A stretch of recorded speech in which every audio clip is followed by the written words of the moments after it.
So I'll just show you some of the food and drink selection on this one. For our main meal, which we're going to have shortly, got this Kebab Greet, probably pronounced wrong, Kebab Stew. All the air's been sucked out as the last one, so that's good. Really compact. You can get that really, it matches these keks actually. You can get it really, you know, compact in your bag, doesn't use much space at all. Nice kebab stew. You know, this got good reviews and it looks alright, to be fair. So we'll see what that's like. For breakfast, we don't normally have breakfast here, but we just normally just have a coffee and kind of a snack bar, but it's the last camp, so we're going to mark the occasion with a fire pot meal. Posh pork and beans.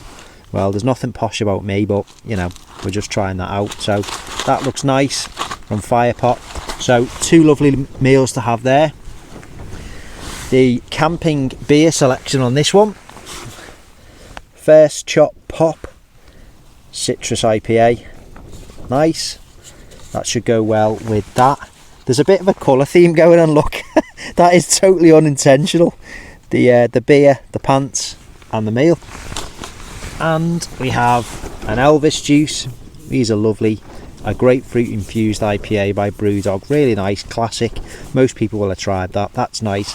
And to finish the evening off, a mini bottle. It's only a tiny one. There you go, the scale. Don't be thinking it's a real bottle of red, it's not. Little bottle of Chianti.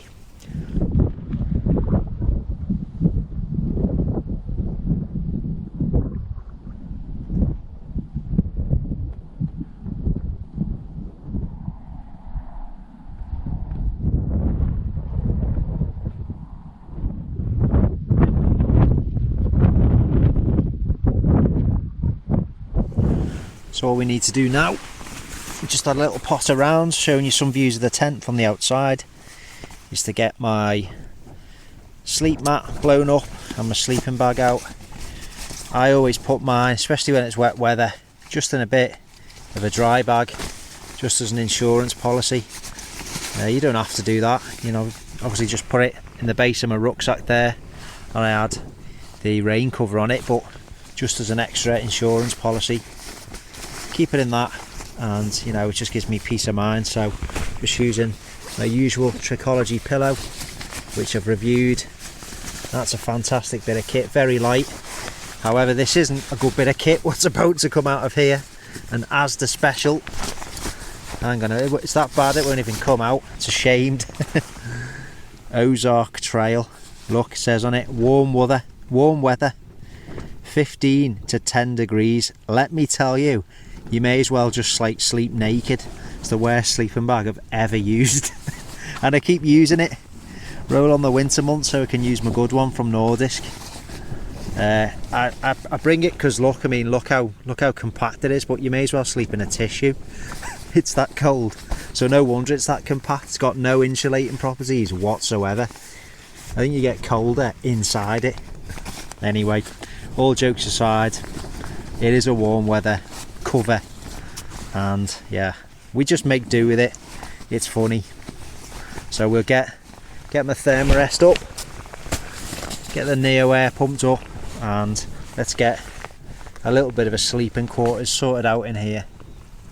So we're all organised. I've put my rucksack outside. You know, it gets 3,000 different species of creatures from the Black Lagoon. I was going to try and just stop that from happening, but I need to just deal with it and get on with it. Get a grip. So we've got our table set up, our beverages on. We're going to have the first one in a minute because we're going to get some food on the go. We've got our lovely sleeping area. I've got my lovely gift off my lovely daughter Emily. Thank you very much. That comes with me on every camp. I've got my Into Thin Air book, which I've read about 3,000 times. I've nearly finished. Pillows there. Cracking. Head torch ready to go for when it gets darker. I'm going to be reviewing that in due course, maybe next month. That is a superb bit of kit. The hat when it gets colder, buff, and a couple more bits and pieces just over here, the gas and stove and a couple of admin bits, but yeah.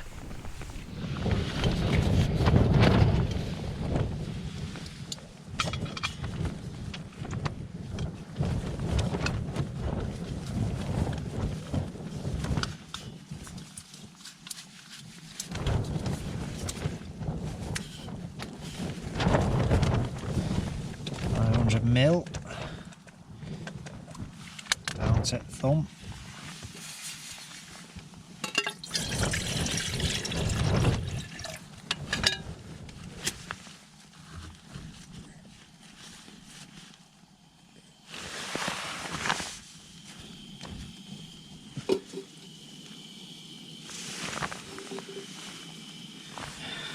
Eight minutes, same as the last one.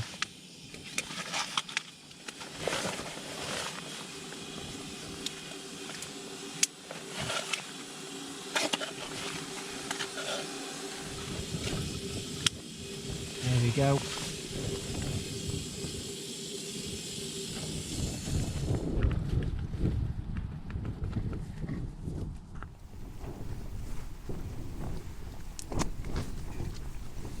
Oh, lovely. Nice, easy drinking. Kebab stew. Now it looks nice, to be honest. It's a bit thicker.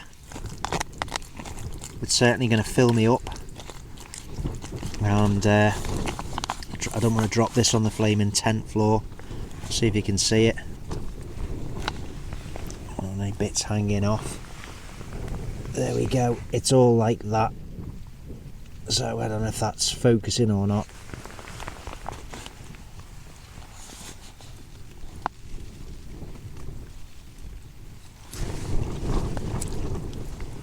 Another very nice meal from Real Turmat.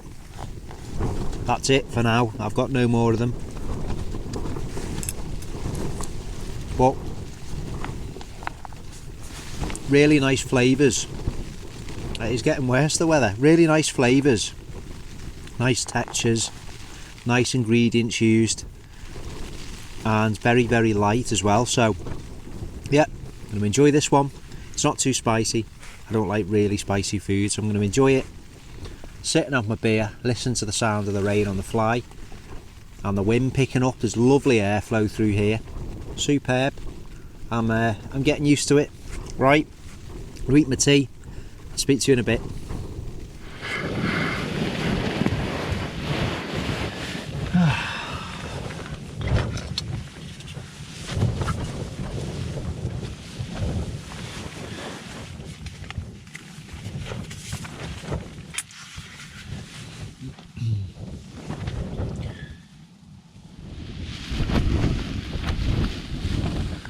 Well, this wind is really starting to pick up, becoming really gusty, and some quite strong gusts.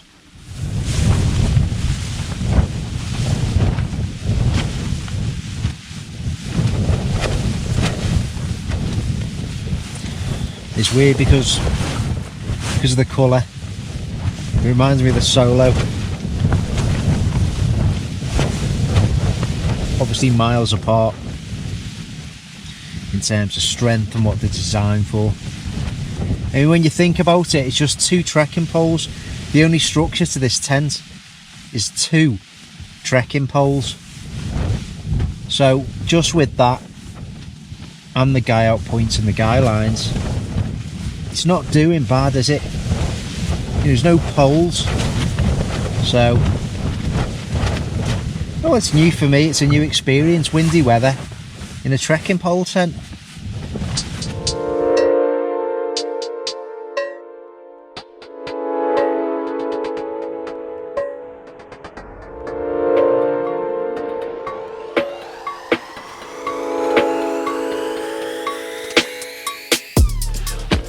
Well, that's better. The good thing about this jacket, which I will be reviewing in a couple of months' time, I'm going to do the trousers first. Nordwand Pro. I won't say anything yet, I'm tempted to. But yeah, this jacket allows you to layer. So I think this is a large. So, you know, you can get your down jacket on under it and it gives that nice waterproof protection to it, and a bit more warmth, a bit more insulation, traps another layer of air.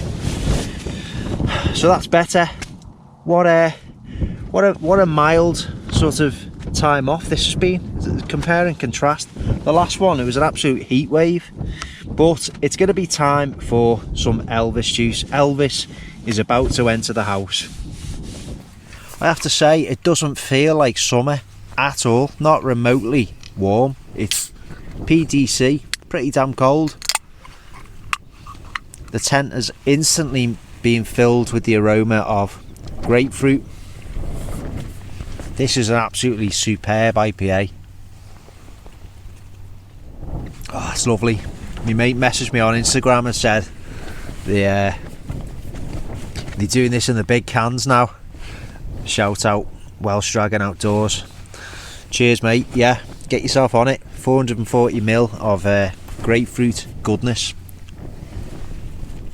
We've got a nice packet cashew nuts, and we are losing the light. I'm just going to have a couple of sips, a few of these, and I'm going to get some more footage outside, because hopefully we'll get a nice bit of sun on them clouds. Well, yeah, I've just been reading, passing the time, bit of mindfulness, what I was talking about, a few videos ago.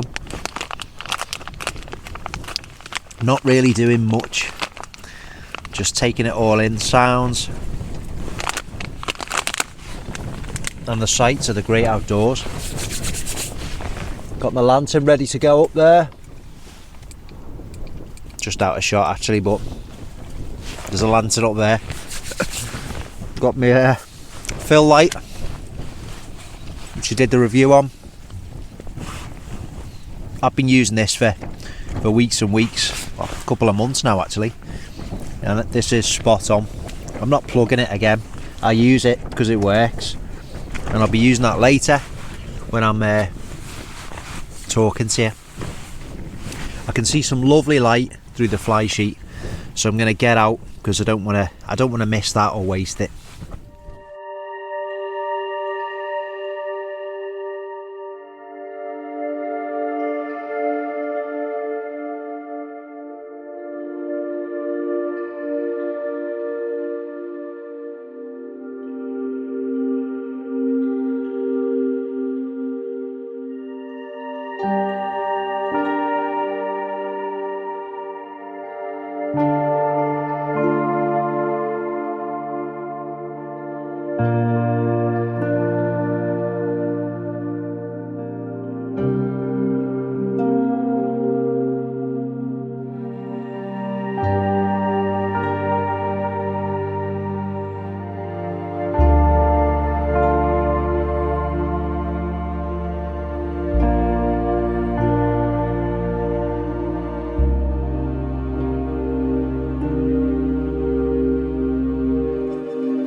Right, it's time to open the Chianti.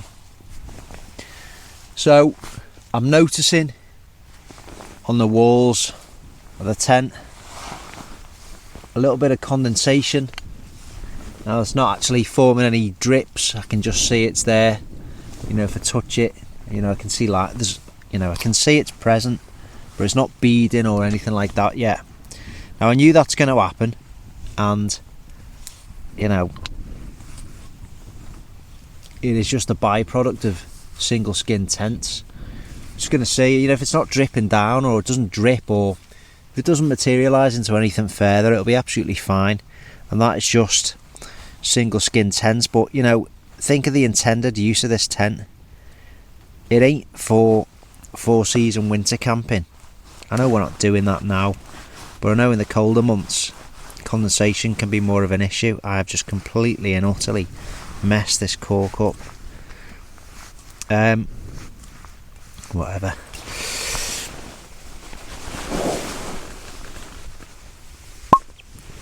There we go.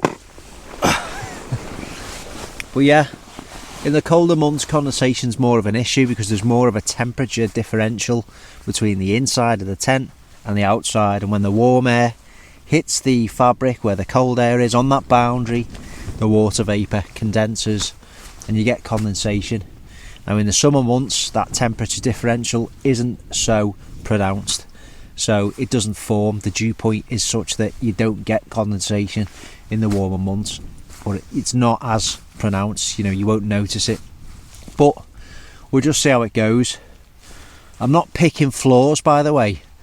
I'm not picking flaws. This happens with any single skin tent because that is the only boundary between the two different temperatures. But so far it's withstood strong winds, little tiny bit of water coming through, but you're meant to seam seal it. I haven't done what it says, so yeah. The old Chianti Classico, little tiny mini bottle, just to celebrate the end of my time off and some cracking videos and hitting the old 12k. So cheers everyone, thank you very much again.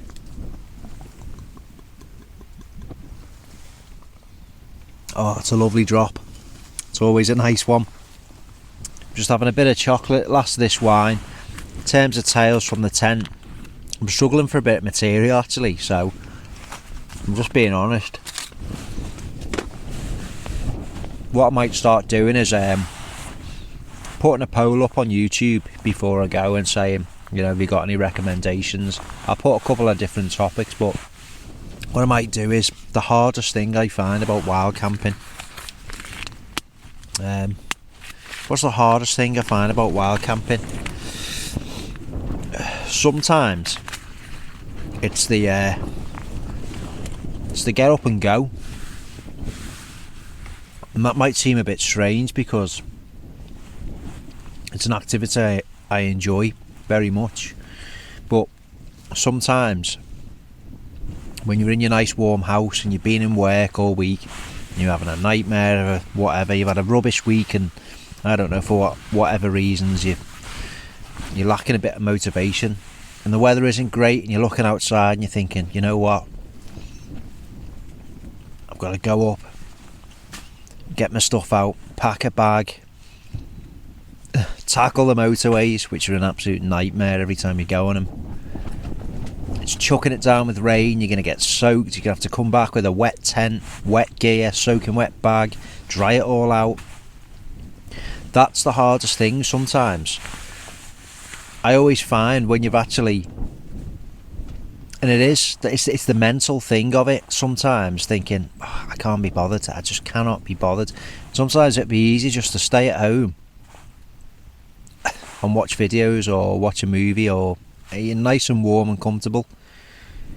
But no matter what, if you overcome that initial decision making process and think, no, that's it, I'm doing it, which is sometimes a bit easy for me, because if you're doing a channel, you've got to have content for it, otherwise there's no point in having a channel. So sometimes for me that's a bit of a driving factor. But then there's the healthy aspects, you know, it's good for your physical health, it's good for your mental health, good bit of exercise, and I guarantee no matter what sort of I cannot be bothered feelings you have, just push through that. Go up, pack your bag, or even better, have a bag packed, ready to go. Bit of a bug out bag kind of thing, and it's a lot easier then, isn't it, just to go, no, that's it, I'm done, in the car and off. I guarantee when you're in the car, on your way, you arrive at your location, you'll feel much better. And as soon as you get out, put that rucksack on your back, and start hiking, and you leave everything behind. It's always worth it, and you always feel ace, especially when you come back. You feel brilliant. And you feel brilliant when you're here, to be fair. But yeah, that's the hardest thing for me. It's not thinking of what to pack or finding a place to go or anything like that. You know, that's all relatively easy. Everyone's capable of doing that. Just a bit of thought. Go out and walk and find places. That's the only way. The hardest thing is the mental barrier. Be that I'm worried about going, I'm scared, I'm not going to find anywhere, I'm going to get soaked, I'm going to die, I'm going to get hypothermia, I'm going to get blown away. All that, just get out, pack your stuff, and go and have a go, and, you know, discover how good it is. That's it. I'm not rambling too much. I'm not sure how much of that I'll leave in. To be fair, that's like 4 minutes long. I'm trying to keep my videos all below half an hour, and I don't want to cut out the nice footage of the scenery and stuff like that. So I'm going to shut up. I'm going to have some, finish the rest of my food. I've got a bit of chocolate here, and then clean my teeth and say good night. It's going to be a blustery, blowy night throughout the night. I think it's not too noisy because it's single skin, so it's like, you know, it's like a big sheet of fabric doing that rippling noise, but it's not too bad. I'm going to have a good night, and I'll catch everyone in the morning. Night, folks.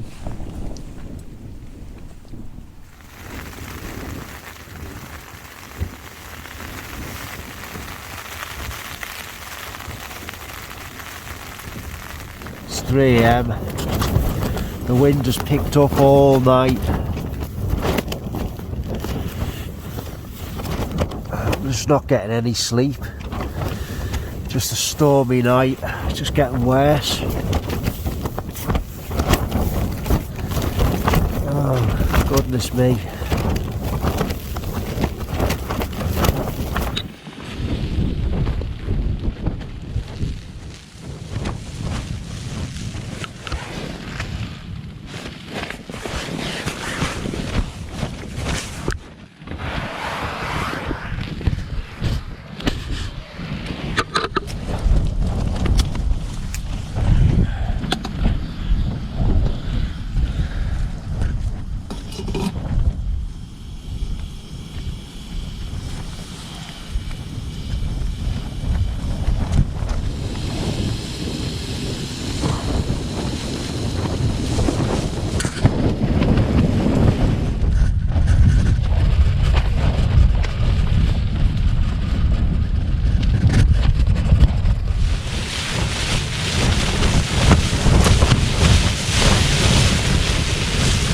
Some really strong gusts coming in now. These are very strong. But in terms of stability of the tent, it's doing absolutely fine. There's nothing wrong with how this tent deals with strong winds. Once you've got it pitched correctly, it's pretty strong, as you can see.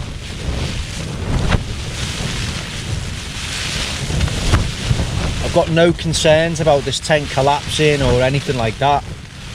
These poles are obviously nice and rigid. You're not going to break your trekking poles. So stability wise, it's no problems. I think I've just got to seam seal it because it's starting to do the same on that end. This rain has been driven at the tent, you know, at high speed, just driven down into the tent, driven into the seams. And I need to seal it, so that's a job on the list. Maybe I've got some time next week, I'll do that. Well, I'll certainly seal it before the next time I use it, so another job on the list.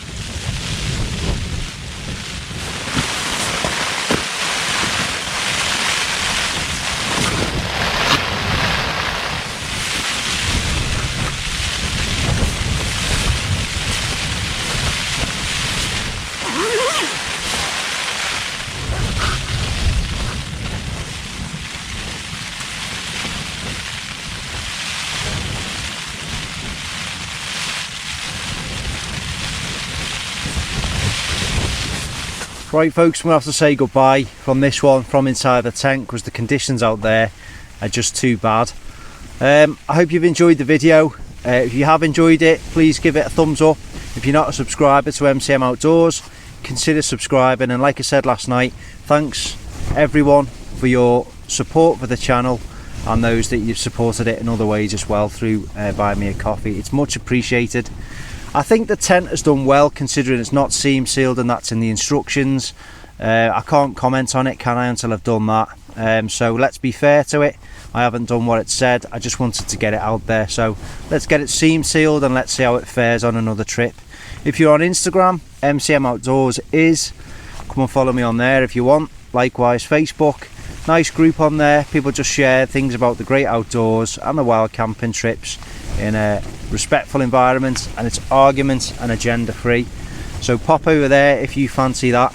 I'm going to go out. I'm just going to put this tent, pack it down as much as I can and put it into one of the front pockets of my rucksack. I'm going to get off this wet hill, get home, get dry, edit the video, and you know, it's a nice Stormy Wild Camp to finish off my last one. That's been a bit of a theme, hasn't it, on this trip? So thank you very much for watching the video. Go and enjoy our great outdoors yourself in all weathers. Look after it, respect it, and teach our younger generations all about it. I'll see you on the next adventure, which is going to be in about a week's time. All right, take care.